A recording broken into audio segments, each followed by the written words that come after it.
এমন একটা দ্বীপের কথা কি কল্পনা করা সম্ভব যেখানে মানুষের কোনো বসতি বা অস্তিত্ব নেই, রয়েছে শুধু সাপের রাজত্ব। আমাদের পৃথিবীতে এমন একটি দ্বীপ আছে যেখানে মানুষ নয়, রাজত্ব করে বিষধর সাপেরা। আমাদের আজকের ভিডিওতে আমরা আপনাদের সেই দ্বীপটিতেই নিয়ে যাব।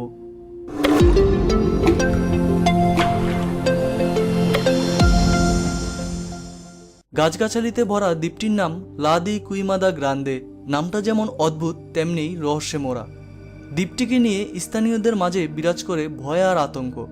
অনেকের ধারণা এই দ্বীপে যে একবার যায় তার আর ফিরে আসার কোনো সম্ভাবনা থাকে না।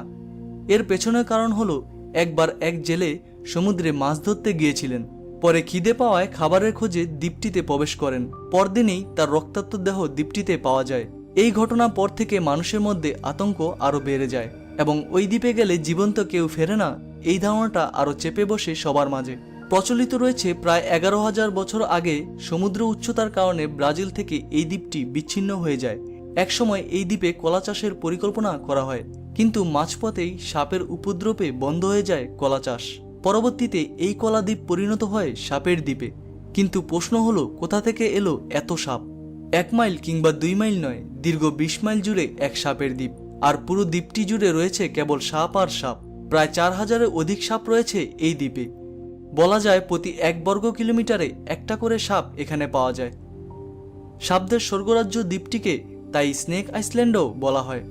ভয়ঙ্কর এই দ্বীপটি অ্যামাজন সংলগ্ন ল্যাটিন আমেরিকার সবচেয়ে বড় দেশ ব্রাজিলের সাও পাওলো সমুদ্র উপকূলে অবস্থিত। প্রায় 110 একর এলাকা নিয়ে দ্বীপটি গঠিত। পাথুরে মাটির এই দ্বীপে গাছগাছালিও আছে প্রচুর। ধারণা করা হয় অনেক বছর আগে সাগরের উচ্চতা বেড়ে যাওয়ার কারণে দ্বীপটি ব্রাজিলের মূল শহরতে বিচ্ছিন্ন হয়ে গেছে, ফলে অনেক সাপ সেখানে আটকা পড়ে আজকের এই পর্যায়ে এসেছে। এই দ্বীপ নিয়ে একটি বিখ্যাত কাহিনী প্রচলিত আছে। শোনা যায় প্রাচীনকালে জলদস্যুরা লুট করা সোনা এই দ্বীপে লুকিয়ে রাখত। কেউ যাতে সেগুলোর সন্ধান না পায় সেজন্য কয়েকটি বিষাক্ত সাপ নিয়ে এসে এই দ্বীপে ছেড়ে দিয়েছিল তারাই। সেই সোনার লোভে বারবারই সেখানে গিয়েছিল মানুষ, কিন্তু শোনা যায় তারা কেউ ফেরেনি। তারপর থেকে সেই সাপের বংশবৃদ্ধি হতে থাকে। কয়েকটি সাপ থেকে হাজার হাজার সাপে ভরে যায় গোটা দ্বীপ। তবে শুধু সাধারণ সাপ হলে হয়তো এতটা আলোচনায় আসতো না এই দ্বীপ। একটি বিশেষ প্রজাতির সাপের জন্য এই দ্বীপ নিয়ে সকলের মাঝে আতঙ্ক বিরাজ করে। সাপটি দ্য গোল্ডেন লেন্সহেড নামে সবার কাছে পরিচিত। পুরো বিশ্বে বিরল প্রজাতির সাপ এটি। এই সাপের চামড়ায় কিছুটা হলদেটে আভা আছে। এর ফলে সূর্যের কিরণে সাপগুলো দেখতে অনেকটা সোনালী রঙের মতো দেখায়। পৃথিবীর একমাত্র এই দ্বীপটিতেই ভয়ঙ্কর এই সাপটি বাস করে। সাধারণ বিষধর সাপের চেয়ে প্রায় 5 গুণ বেশি বিষধর এই সাপ। এজন্য পৃথিবীর সবচেয়ে বিষধর সাপ হিসেবেও স্বীকৃত এটি।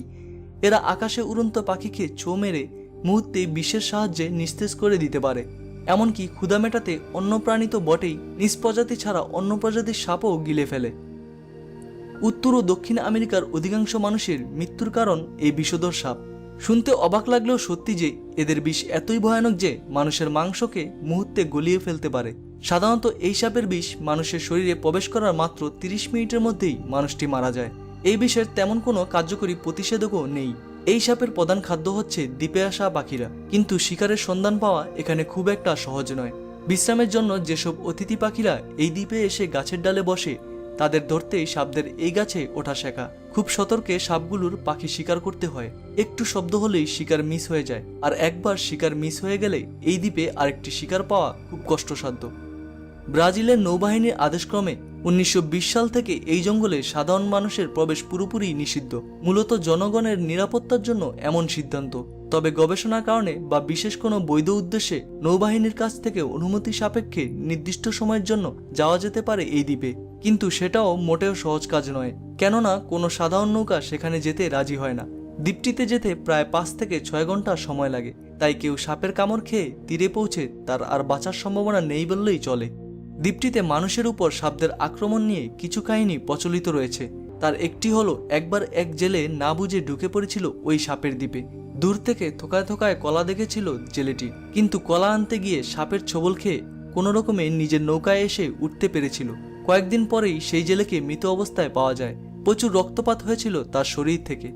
স্থানীয়দের মাঝে আরেকটি কাহিনী প্রচলিত আছে যে একসময় ওই দ্বীপে বাতিঘর ছিল। 1909 সাল থেকে 1920 সাল পর্যন্ত সেই বাতিঘরের রক্ষণাবেক্ষণের জন্য একটি পরিবার ওই দ্বীপে বাস করত। ওই বাতিঘর রক্ষণাবেক্ষণকারী ব্যক্তি বাতিঘরের উঁচু মাচানে পরিবার পরিজন নিয়ে থাকতেন। এক রাতে কয়েকটি সাপ আক্রমণ করে তাদের ঘরে, জানালা দিয়ে ঢুকে পড়ে ঘরের ভেতর। ঘরে তখন ছিল বাতিঘর দেখাশোনাকারী লোকটি, তার বউ আর 3 ছেলে মেয়ে। সাপের আক্রমণে কোনো রকমে তারা নৌকায় এসে উঠতে পেরেছিল, কিন্তু রেহাই মেলেনি।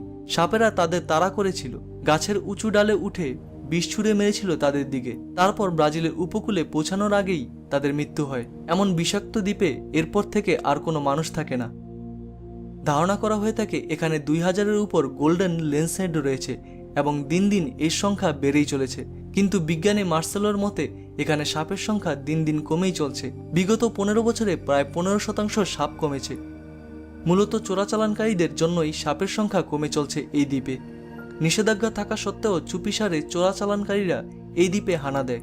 একজন চোরাচালানকারীর মতে এই সাপগুলোর বিষ অত্যন্ত মূল্যবান।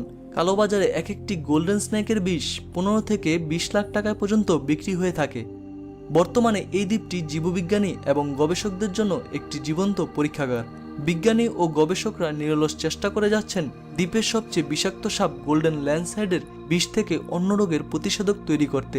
এর বিষ থেকে হৃদরোগ ও রক্ত জমাট বাঁধা রোগের প্রতিষেধক তৈরি সম্ভব বলে মনে করছেন তারা। সৌন্দর্যে ভরপুর এবং সাপের রাজত্ব ভরা এই দ্বীপটি নিয়ে দিন দিন মানুষের আগ্রহ যেন বেড়েই চলছে। তো বন্ধুরা, কেমন লেগেছে আমাদের আজকের ভিডিওটি কমেন্ট বক্সে কমেন্ট করে জানিয়ে দিতে ভুলবেন না। আর এতক্ষণ আমাদের সঙ্গে থাকার জন্য আপনাদের সবাইকে জানাচ্ছি অশেষ ধন্যবাদ। ভিডিওটি ভালো লেগে থাকলে ও এরকম আরও নতুন নতুন ভিডিও পেতে আপনাদের অনুরোধ করব আমাদের চ্যানেলটি সাবস্ক্রাইব করার জন্য। ভালো থাকুন, সুস্থ থাকুন।